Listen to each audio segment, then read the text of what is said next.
दोस्तों एनटीपीसी के math short में आपका स्वागत है। चलिए आज का लेसन स्टार्ट करते हैं।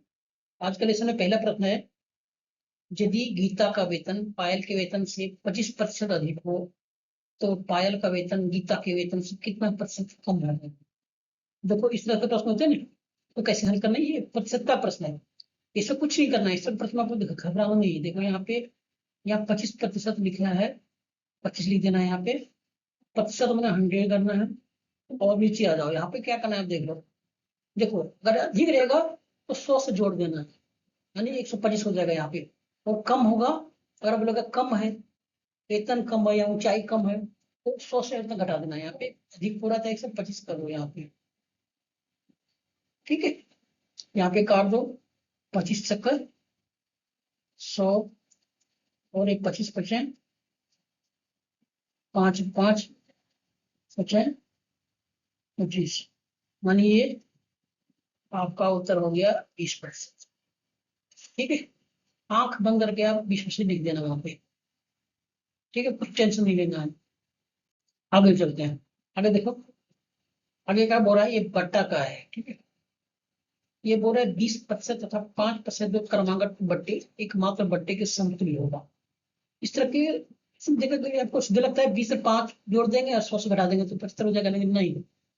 यहाँ पे क्या करना है, आपको 20% लिखाना है तो 100 का 20% निकाल लेना है।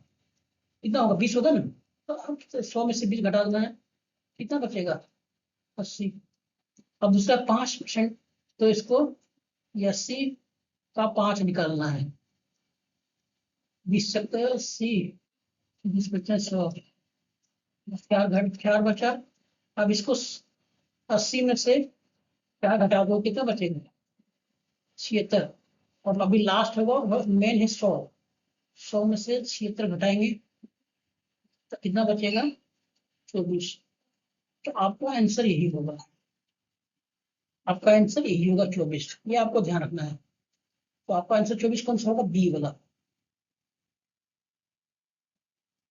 बी वाला आंसर हो जाएगा, ये आपको ध्यान रखना है, ठीक है। अब आगे बढ़ जाते हैं। अगला प्रश्न देखो, अगला प्रश्न बोल रहा है ये घड़ी को 280 बेचने पर दुकानदार को क्रय मूल्य का 1/3 लाभ के रूप में प्राप्त होता है। तो घड़ी का क्रय मूल्य क्या है, क्रय मूल्य हमें दिया नहीं है। अगर हम क्रय मूल्य 100 रुपये मान लेते हैं, क्रय मूल्य 100 रुपये मान लेते हैं, तो लाभ क्या होगा 100/3। तो एसपी क्या होगा 100 प्लस 100/3 हो जाएगा।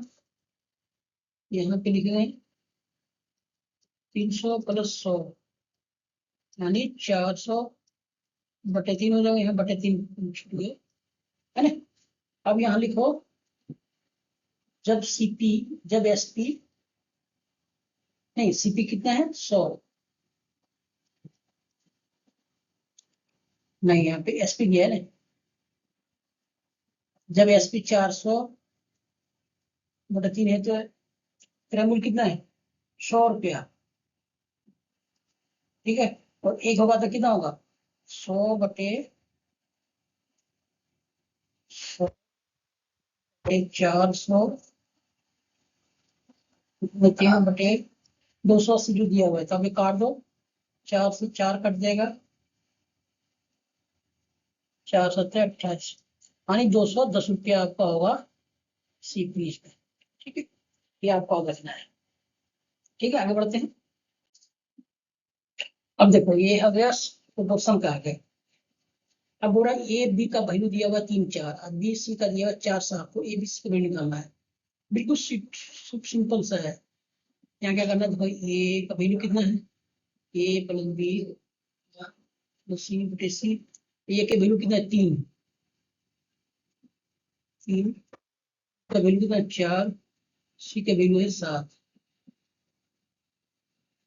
ठीक है। यहाँ 7 हो जाएगा, ऊपर जोड़ दो, 4 3 7 7 14/7, आपका आंसर हो जाएगा 2।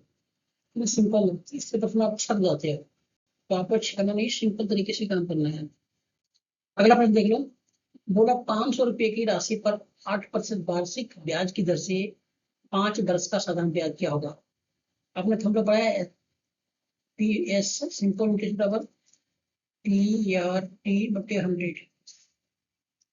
पी कितना है 500, डेट कितना है 8%, टाइम कितना है 5 बस। अगर 100 कर दो यहाँ पे 840 बचे 200, तो आपका साधारण ब्याज रुपया 200 रुपया, तो आपका आंसर हो गया 200 रुपया। ठीक है, आगे बढ़ता हूँ। अगला प्रश्न देखो, ये किसी काम को अकेला 10 में पूरा करता है, ठीक है, और भी उसी काम को 15 में पूरा करता है। अगर दोनों मिल जाए तो काम कितने में पूरा करता है।